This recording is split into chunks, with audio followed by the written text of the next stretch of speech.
제4장. 그러므로 우리는 두려워할지니 그의 안식에 들어갈 약속이 남아있을지라도 너희 중에는 혹 이르지 못할 자가 있을까 함이라. 그들과 같이 우리도 복음 전함을 받은 자이나 들은 바 그 말씀이 그들에게 유익하지 못한 것은 듣는 자가 믿음과 결부시키지 아니함이라. 이미 믿는 우리들은 저 안식에 들어가는도다. 그가 말씀하신 바와 같으니 내가 노하여 맹세한 바와 같이 그들이 내 안식에 들어오지 못하리라 하셨다. 하였으나 세상을 창조할 때부터 그 일이 이루어졌느니라.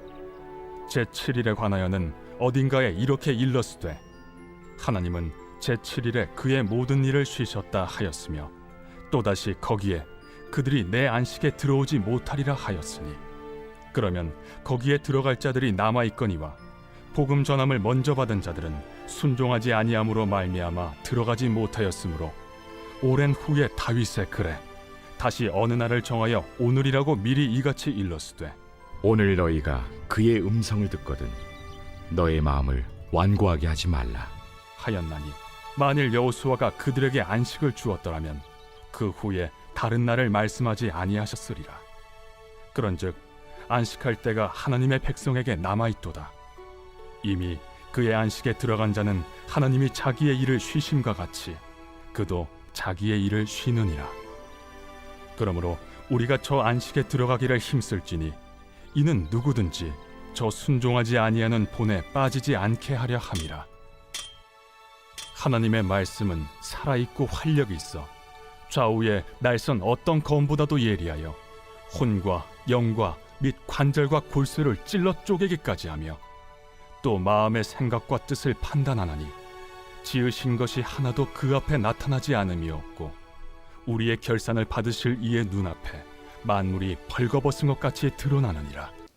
구원은 선물이고 은혜이지만 그 선물은 합당한 반응을 요구하는 값진 선물입니다. 우리가 얻어낸 것은 아니지만 그 선물과 구원은 목표가 있습니다. 그것을 보여주는 것이 광야의 이스라엘 백성들 아닌가 싶습니다. 왜 그들이 애굽에서는 나왔는데 가나안 땅의 안식에는 이르지 못했을까요? 그것이 우리에게 주는 교훈은 무엇일까요? 복음 없이 안식이 없다. 광야의 이스라엘도 복음을 들었습니다. 하지만 끝까지 믿음으로 그 언약을 붙들지 못한 이들은 가나안 땅에 들어가지 못하고 광야에서 멸망하고 말았습니다. 오늘 복음을 듣고 믿어 안식을 누리고 있는 우리 앞에도 영원한 안식의 약속이 남아있지만 누구나 누릴 수 있는 것은 아닙니다.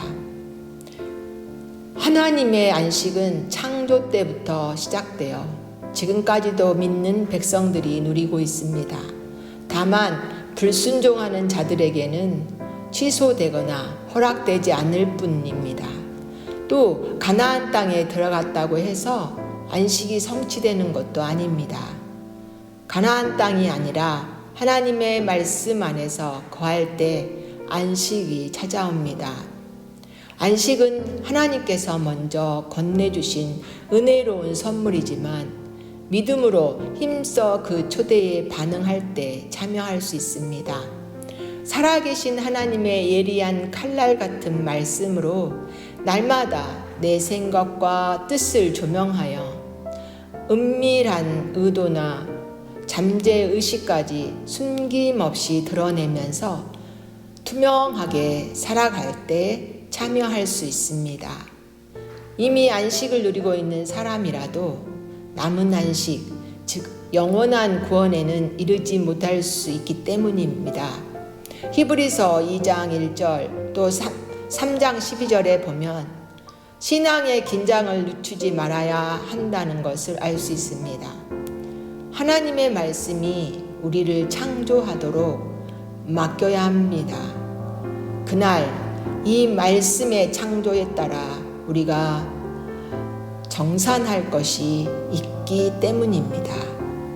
여러분과 우리가 그 정산의 날에 하나님의 뜻대로 말씀대로 잘 살아갔다 칭찬받는 저와 여러분 되기를 원합니다.